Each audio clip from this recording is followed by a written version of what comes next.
नमस्कार दोस्तों। अभी ओबीसी जो आरक्षण से संबंधित जो मामला चल रहा था, विसंगति चल रही थी, उस पर चर्चाएं चल रही है। बाड़मेर के अंदर एक बड़ा आंदोलन भी हुआ। इस विषय को पॉलिटिकल का टीचर बड़े अच्छे से बता पाता है।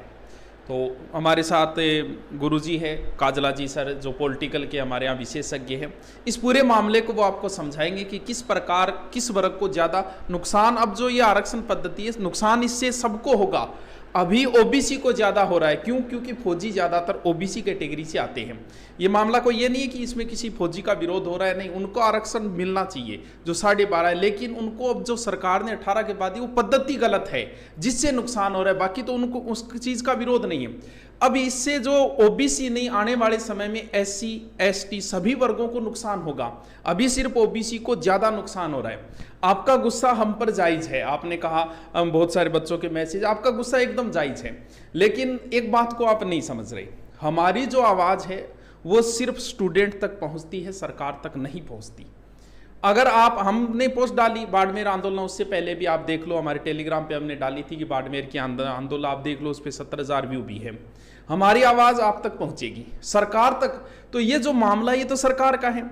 आप हमें कहोगे हम पोस्ट डाल देंगे, आप कहोगे वीडियो बना देंगे, बनाए भी हैं, बना भी देंगे, लेकिन आप आज जो सरकार से जो आपके नेता है, एमएलए है, इसमें पार्टीबाजी न घुसाते हैं, भले ही वो कांग्रेस का हो, भले ही वो बीजेपी का हो। आप उनको टैग करो, उनसे कहो, मीडिया को टैग करो, मीडिया पे प्रेशर डालो ताकि ये मामला उठे। जितना जल्दी सरकार के मामला सरकार के व्यक्ति ध्यान देते हैं। हमारे मामले में सिर्फ हम पोस्ट कर सकते हैं। आप कहो कि ट्विटर पोस्ट को 1 नहीं 50 कर देंगे, लेकिन हमें आप हमें जानते हो, इसलिए सोचते हो कि गुरुजी की बात पहुंचती होगी। नहीं, आप हमें जानते हो, ये बात ठीक है, लेकिन भाई ये नेता हमारे वीडियो नहीं देखते, वो हमें नहीं जानते। हम भले कितना ही टैग कर दो, लेकिन ये नेता जब इसमें प्रवेश करेंगे, नेता जब टैग करेंगे, वो उनसे पोस्ट डलवाओ, उन पे प्रेशर डालो, आप मीडिया पे प्रेशर डालो। आप हमें तो भेज दो, हम डाल देंगे, टेलीग्राम पे पोस्ट कर देंगे, कम्युनिटी में कर देंगे, फेसबुक पे डाल देंगे, लेकिन हमारे से इतना प्रभाव नहीं पड़ेगा जितना हम सिर्फ हमारे स्टूडेंटों को बता सकते हैं। हमारी आवाज़ सिर्फ स्टूडेंट तक पहुंच पाती है। तो गुरुजी इनको पूरी पद्धति से आप समझाइए और किस तरीके से किस वर्ग को क्या नुकसान हो रहा है, इसको पूरी पॉलिटिकल के हिसाब से भी, कहाँ से ये शुरू हुआ और क्या है इसके अंदर। चलो ठीक है गुरुजी, बढ़िया प्यार से बताओ बच्चों। जी सर, थैंक यू बच्चों। देखें, वैसे तो आरक्षण पर बात करने का मतलब होता है तलवार की धार पे चलना, लेकिन हम तमाम पक्ष जो हैं, जो ओबीसी रिजर्वेशन से जुड़े हुए हैं, उन तमाम पक्षों पर बारीकी से बात करेंगे। लेकिन अगर इस रिजर्वेशन पद्धति को, जो ओबीसी की रिजर्वेशन पद्धति है, अगर इसे अपन शुरू से समझें तो ज्यादा बेहतर आपको समझ में आएगा और आपको वास्तविक समझ में भी आएगा कि ओबीसी आरक्षण क्या है। देखिएगा, ओबीसी आरक्षण की बात करें उससे पहले आपको एक चीज समझनी होगी। आपको एक नाम याद होगा, मंडल आयोग। मंडल आयोग है, ये मंडल आयोग क्यों बना था और मंडल आयोग क्या है? मंडल आयोग का गठन है, ये 1979 में किया गया था। 1 जनवरी 1979 को मंडल आयोग का गठन किया गया था। मंडल आयोग के गठन का उद्देश्य क्या था? गठन का उद्देश्य था कि पिछड़े वर्गों की पहचान करना। उद्देश्य क्या था? जो पिछड़े वर्ग हैं, इन पिछड़े वर्गों की पहचान करने के लिए, पिछड़े वर्गों की पहचान करने के लिए ये मंडल आयोग बना था। अब मंडल आयोग ने 11 सूत्री एक सामाजिक आर्थिक शैक्षणिक कारकों का प्रारूप तैयार कर दिया। कितने? 11 सूत्री एक प्रारूप तैयार कर दिया, जो सामाजिक आर्थिक और शैक्षणिक कारक थे, और इनके आधार पर इन्होंने पिछड़ी जो वर्ग थे उनकी पहचान का दायरा तय कर दिया। वीपी सिंह जी की सरकार ने 1989 में बीपी मंडल आयोग की सिफारिश पर, किसकी? बीपी मंडल आयोग की सिफारिश पर क्या किया? बीपी मंडल आयोग की सिफारिश पर ओबीसी को केंद्र में 27% आरक्षण दे दिया। ओबीसी को केंद्र में कितने प्रतिशत? केंद्र में 27% रिजर्वेशन दे दिया। जैसे ही केंद्र में ओबीसी को 27% रिजर्वेशन दिया गया तो मामला सुप्रीम कोर्ट में चला गया। सुप्रीम कोर्ट में एक 9 जजों की बेंच बैठी।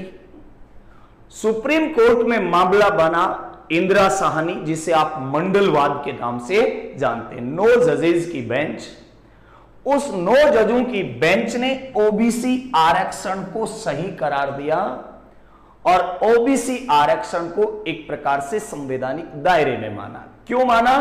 क्योंकि यहां पर जो ओबीसी को रिजर्वेशन दिया गया था, ये ओबीसी को रिजर्वेशन दिया गया था सामाजिक व शैक्षणिक पिछड़ेपन के आधार पे। किस आधार पे? सामाजिक व शैक्षणिक पिछड़ेपन के आधार पे रिजर्वेशन दिया गया था। और संविधान के आर्टिकल 60 के सब क्लोज 4 में अपन देखें, 16(4) में देखें तो कहा गया है कि सामाजिक शैक्षणिक पिछड़ेपन के आधार पर रिजर्वेशन की बात होती है। ओबीसी को रिजर्वेशन दिया गया, लेकिन मंडलवाद में एक बात कही कि किसी भी स्थिति में 50% से रिजर्वेशन ज्यादा नहीं होगा। वो 50% से ज्यादा नहीं होगा, सामाजिक शैक्षणिक पिछड़ेपन के आधार पर 50% से ज्यादा नहीं होगा। तो केंद्र में जैसे ही ओबीसी को रिजर्वेशन दिया गया तो स्थिति क्या बन गई? केंद्र में देखें और राज्य में देखें तो रिजर्वेशन का प्रतिशत अलग अलग है। जैसे अनुसूचित जाति, जनजाति और अन्य पिछड़ा वर्ग की अपन बात करें तो केंद्र में अनुसूचित जाति को 15% रिजर्वेशन है, जनजाति को 7.5% रिजर्वेशन है और ओबीसी को 27% रिजर्वेशन है।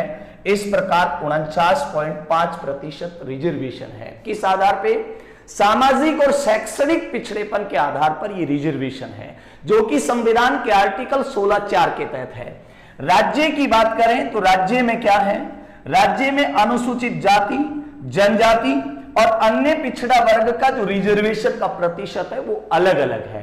राज्य में अनुसूचित जाति को 16% रिजर्वेशन है, जनजाति को 12% रिजर्वेशन है और अन्य पिछड़ा वर्ग को 21% रिजर्वेशन है। यानी टोटल कितना है? 49% रिजर्वेशन है। वो आप फिर एमबीएस की बात करें, एसबीसी की बात करेंगे, वो सारा एक अलग विषय है, उसे कभी फिर अलग क्लास में समझेंगे। यहां पर देखिएगा होता क्या है, ये रिजर्वेशन का प्रतिशत है। अब रिजर्वेशन में एक नई पद्धति चलती है। एक तो होता है वर्टिकल रिजर्वेशन और एक होता है वर्टिकल रिजर्वेशन और एक होता है हॉरिजॉन्टल रिजर्वेशन। वर्टिकल रिजर्वेशन और एक होता है हॉरिजॉन्टल रिजर्वेशन। वर्टिकल रिजर्वेशन का मतलब है कि जन्मजात, कि जिस कैटेगरी में आपका जन्म हुआ है आप उस कैटेगरी का रिजर्वेशन का लाभ ले सकते हैं। जिस कैटेगरी में आपका जन्म हुआ है आप उस कैटेगरी के रिजर्वेशन का लाभ ले सकते हैं। हॉरिजॉन्टल रिजर्वेशन का मतलब होता है कि आरक्षण में आरक्षण, किसमें? आरक्षण में आरक्षण। अब सारा मामला इस हॉरिजॉन्टल रिजर्वेशन को लेकर के होता है। ये आरक्षण में आरक्षण क्या था, यहां से आप स्टेप बाय स्टेप से समझेंगे तो आपको बहुत अच्छे से समझ में आएगा, क्योंकि इसमें हर बिंदु को ध्यान में रखते हुए सटीक तथ्यों के साथ चलना होगा। सबसे पहले देखिएगा हॉरिजॉन्टल जो रिजर्वेशन है इसके संदर्भ में बात करें तो अपने को किस संदर्भ में बात करनी है? जो भूतपूर्व सैनिक हैं, इन भूतपूर्व सैनिक के रिजर्वेशन के संदर्भ में बात करनी है। भूतपूर्व सैनिकों को 1988 के परिपत्र में या 1988 में इनको रिजर्वेशन दिया गया। कब? 1988 से भूतपूर्व सैनिकों का जो आरक्षण है इस आरक्षण की शुरुआत होती है। किसकी? भूतपूर्व सैनिकों के रिजर्वेशन की शुरुआत 1988 से होती है। यहां पर राज्य सरकार ने भूतपूर्व सैनिकों को अलग अलग श्रेणी में रिजर्वेशन दे रखा है। जैसे कि राज्य सेवा की बात करें तो राज्य सेवा में 5% रिजर्वेशन है। 5% कहां पर है? राज्य सेवा में 5% रिजर्वेशन है। इसके अलावा 12.5% है ये अधीनस्थ सेवा में है। राज्य की जो अधीनस्थ सेवा है इस अधीनस्थ सेवा में कितना है? 12.5% है। अधीनस्थ सेवा जो राज्य की अधीनस्थ सेवा है इसमें 12.5% है। इसके अलावा अपन बात करें तो जो अन्य चतुर्थ श्रेणी है इसमें 15% रिजर्वेशन है। चतुर्थ श्रेणी जो कर्मचारी हैं इनमें 15% है। तो रिजर्वेशन का प्रतिशत भूतपूर्व सैनिकों के लिए अलग अलग है। अब होता क्या है, सारा मामला कैसे चलता है, और यह मामला 2022 में ही क्यों फैला, इससे पहले क्यों नहीं फैला, पहले पूरे मुद्दे को समझिएगा। यहां पर बात होगी अधीनस्थ सेवा में राज्य सरकार द्वारा दिया जाने वाला 12.5% रिजर्वेशन भूतपूर्व सैनिकों के संदर्भ में।